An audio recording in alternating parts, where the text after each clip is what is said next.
Makadii mhuri yeZimbabwe. Zita rangu ndinoitwa Elder David Kanjanda. Ndadzokazve nenyaya yasekuru Kanengo namadzibaba Elias yekupopotedzana, yekunetsana, yekurwisana, yekusimudzirana mashoko. Sorry, nhasi ndapfeka heti yemwana. Chando chacho chanyanya chini. Kune chando.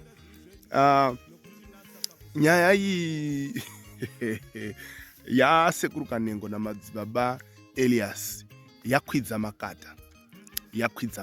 Zvino izvozvi yazokwidza makata. Tine nyaya zhinji dzatakakwidza makata panapa. Kana usati wasubscribe chitosubscribe izvozvizvi nekuti tine dzakawanda dzatinokwidza makata. Dzakati wandei dzatinokwidza makata panapa. Ukatarisa kumashure uko uchaona dzakawanda dzakakwira makata. Ende uchazonzwisisa kuti makata acho akamira sei uye anenge achifambiswa sei. So ndauya nenyaya yasekuru Kanengo namadzibaba Elias yekushupana kwawo nekuda ndingati icustomer here kana kuti chiko uyo aibatsirwa uyu. Nyaya iri panapa ndeyekuda iso. Inini ndichifanirwa kunga ndichiblema uyu nyakubatsirwa uyu, but now izvozvizvi handichamublame manje. Ndakuda kutosvika pakuti ndichimubatsira iye. Ndava ndakatoona kuti anoda ruzivo, ndava haana ruzivo uyu mwana uyu, iye yuyu wekubatsirwa uyu. Anotoda kudzidziswa, anotoda kubatsirwa chaizvo kuti asvike pakuziva. Ndichamubatsira panapa. Panguva dzandee ndichimubatsira, umwewo akatarira chirongwa chino anenge achitobatsirikawo. Mumwewo akafanana naye anenge achitobatsirikawo. Mumwe akapindawo pane nyaya idzodzo dzakaita seidzodzo anenge ari kutobatsirikawo futi. Nemumwe achada kuzosvika padziri anobva azotobatsirikawo. So uyu murume uyu, ava baba ava vekuenda kondobatsirwa ava, regai nditange ndavapa vhesi iri kuna Hosea chapter 4 verse 6 inoti vanhu vangu voparara nekushayiwa zivo. Vanhu vangu voparara nekushayiwa zivo. Kusaziva kunourayisa, kusaziva kunoparadza, kusaziva kunoita kuti ufe. Verse number 1. Tobvapo toenda pana John chapter 10 verse 10 inoti mbavha inongouya kuti ibe, kuuraya nekuparadza. Ndaida kuti uzive mwana wababa vangu kuti wakavingwa nembavha inonzi Satani muupenyu hwako. Satani kana asvika anongoda kuba, kuuraya nekuparadza. Izvezvizvo akasvika akaisa tunhu twake kuti usagadzikana nehana yako ndobva yarova nekuti hauzivika. Dai zvuma izvozvo zvakakandwa pamba pako zvakakandwa pamba pangu inini, ndaisatombovhunduka kana bhijana. Ndaitotora ndonamata nezita raJesu ndotozvipisa. Ende ndandisikatombosweri kuenda kwese kwana Kanengo nekwana Elias kwakaswera kuenda uko. Unongoda Jesu chete pauri ipapo. Saka mbavha yakakutaimira yechishandisa advantage yokusaziva kwako kuri mwauri kwakakura kwakakomba. Mbavha ndobva yashandisa kusaziva uku manje. Ndobva yachitanga kukubira. Haibi ichingosirira, inonyatsoba ende inenge yakatageta futi mweya wako. Inogona kukuparadzira zvinhu zviri physical, inogona kukuparadzira zvinhu zviri spiritual. Spiritual gifts anoparara,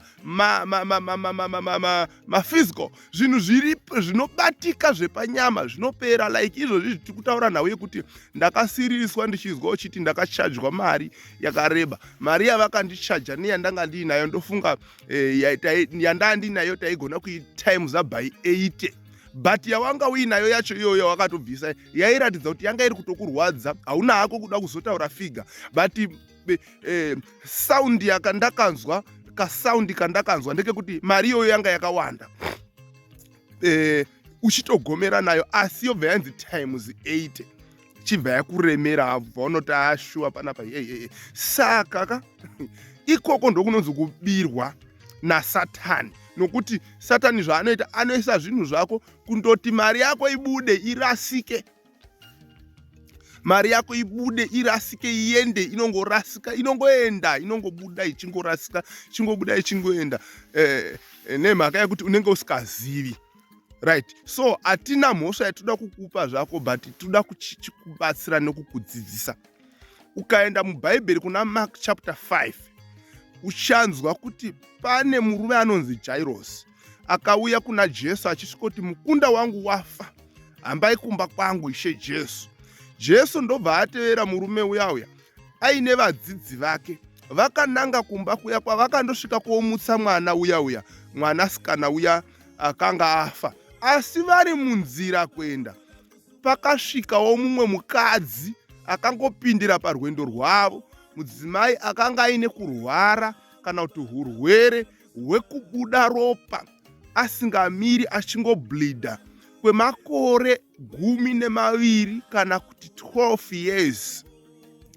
Ndobva asvika mudzimai uyu. Bhaibheri harina kuhwanda ipopo, rinotaura kuti akanga apedzerwa pfuma yake nevarapi vazhinji nen'anga zhinji.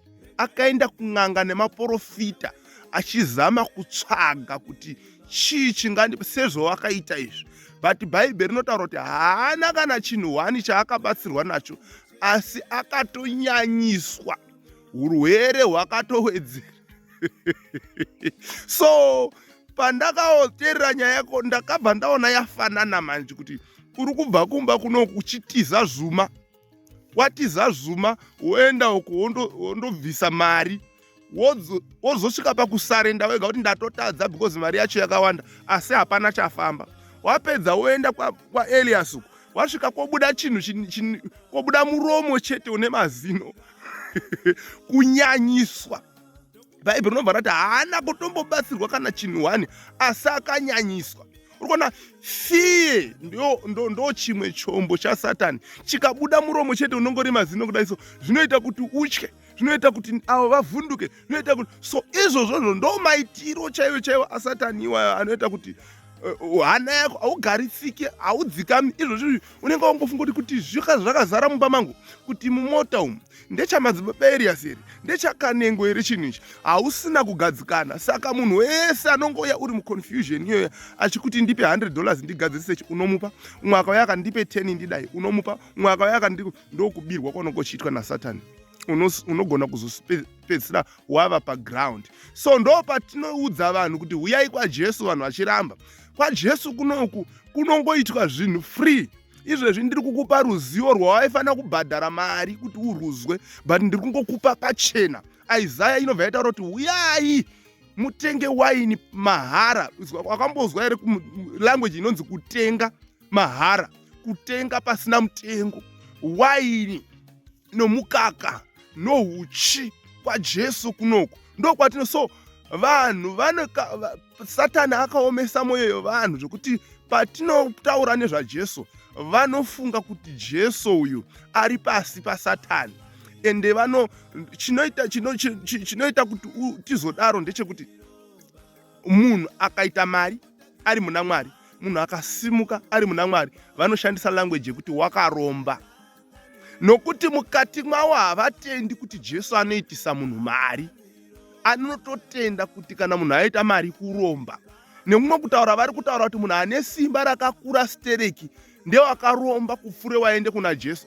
Nemumwe kutaura vari kutaura futi kuti Satani ane simba maningi kupfura Jesu, yeti Jesu ndiye chikakarara. Philippians chapter 2 from verse 9 to 11 inotaura ichiti Mwari wakamukudza zvikuru akamupa zita rinopfuura mazita ose, kuti muzita raJesu Kristu mabvi ose apfugame, avari kudenga navari panyika navari pasi penyika, kuti ndimi dzose dzipupure dziti Jesu Kristu ndiye Ishe.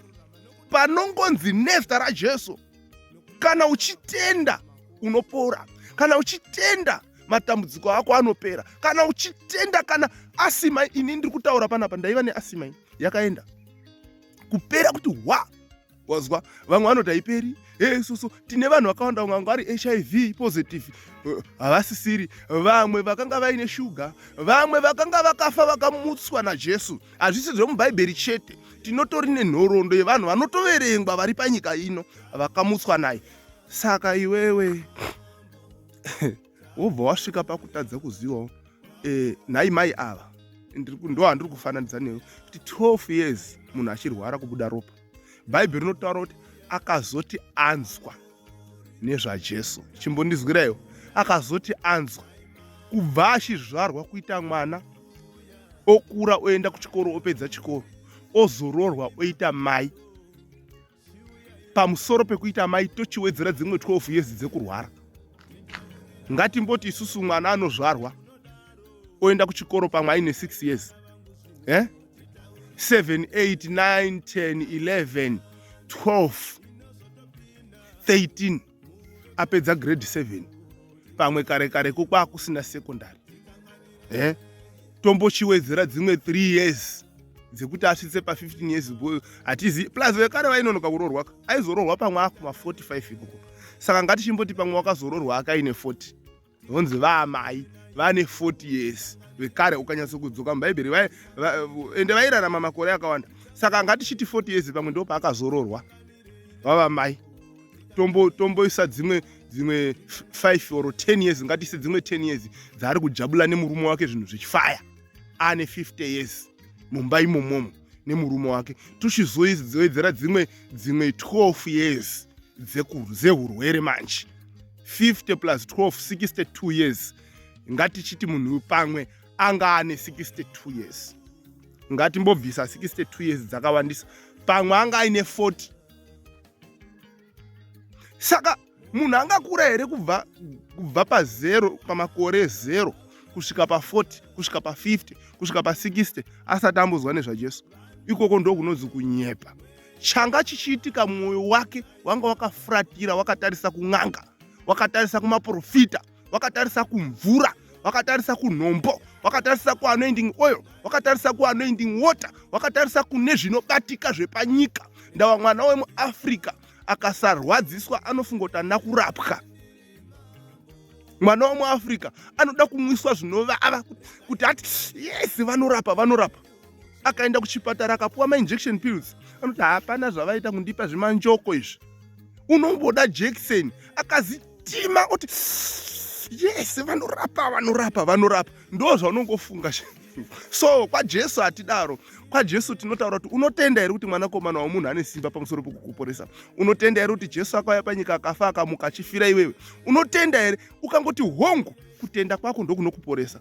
Nokuti basa rese Jesu akariita pamuchinjikwa, akati it is finished, zvapera. So chasara faith yako iyo ndo inodrowa power, simba rekuporesa repa Calvary, repa muchinjikwa. Saka iwo kutenda kwako kana kuri kumashizha, kutenda kwako kana kuri kunhombo, kutenda kwako kana kuchiri kumvura, kutenda kwako kana kuchiri kumishonga, unenge uchiri kure chaizvo.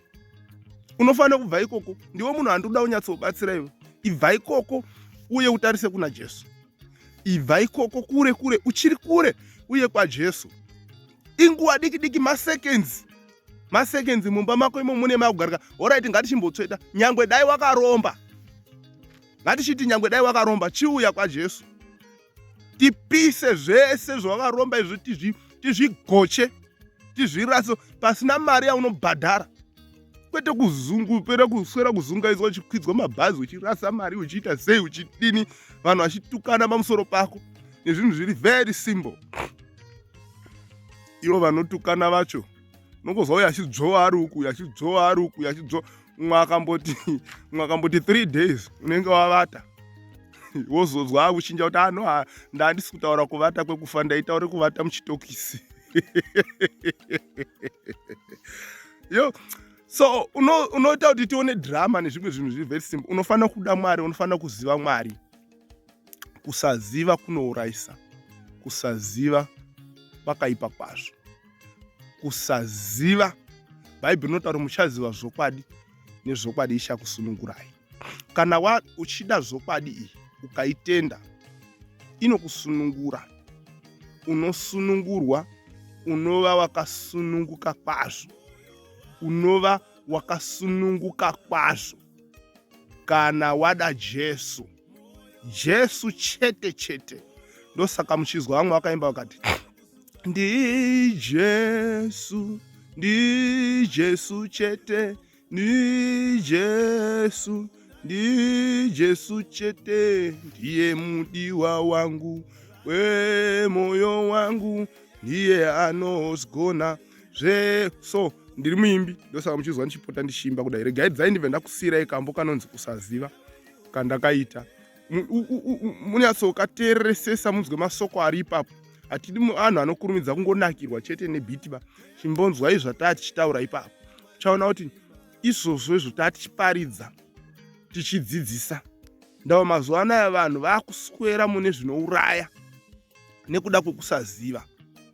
Vakaudzwa nezvaJesu vanoramba nokuda kwekusaziva.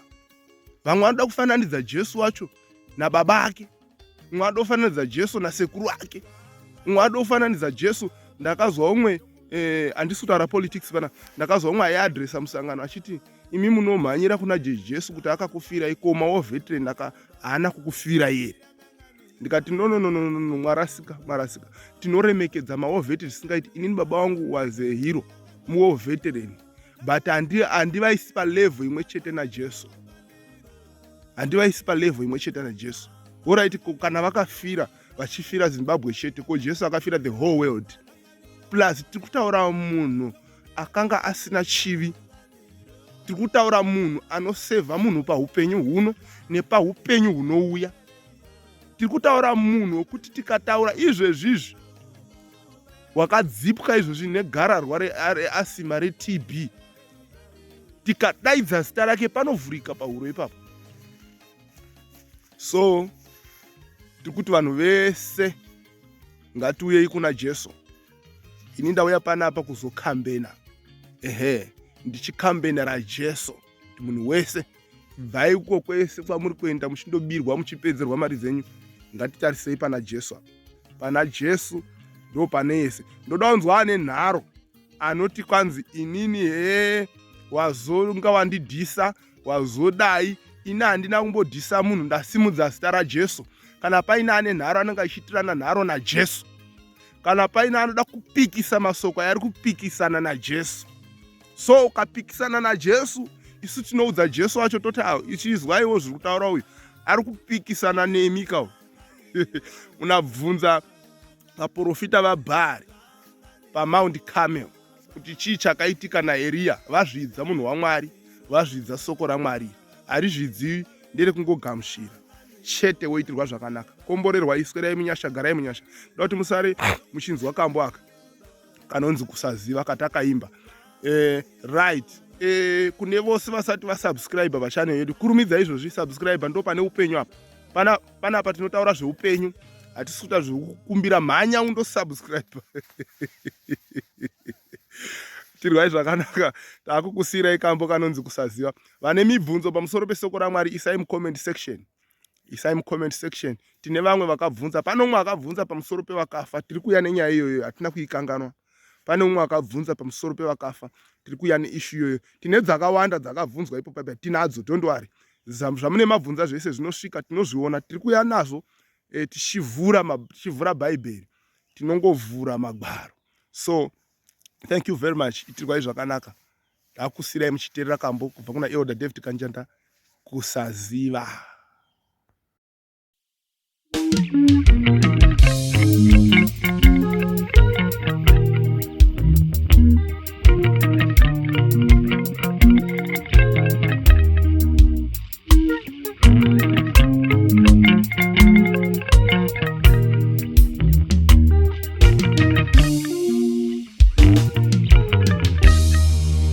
Vanhu vangu voparara nekushayiwa zivo, vanodaro Mwari.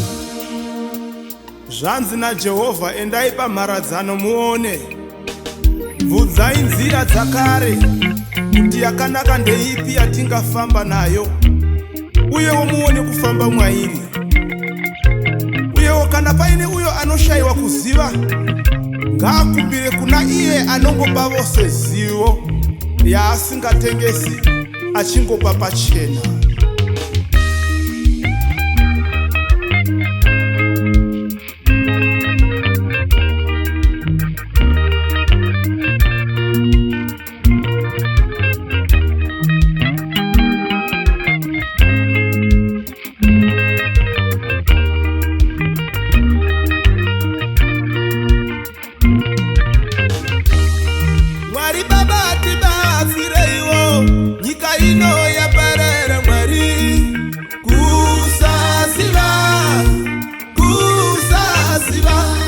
Mwari Baba tibatsireiwo nyika ino yaparara Mwari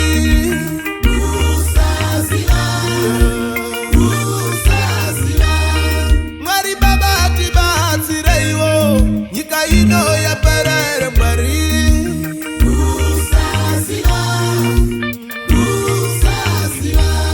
uyai mutichekeserewo vamwe voparara vari vana vadukuduku ishe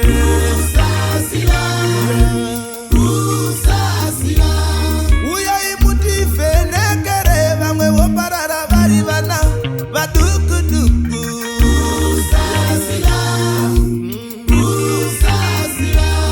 vakaiswa chiedza nerima vanomhanya kutora rima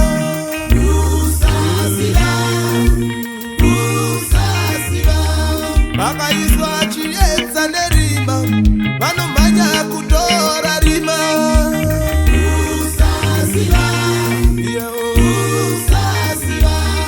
izvo zvinouraya izvo zvavanosera varima zviri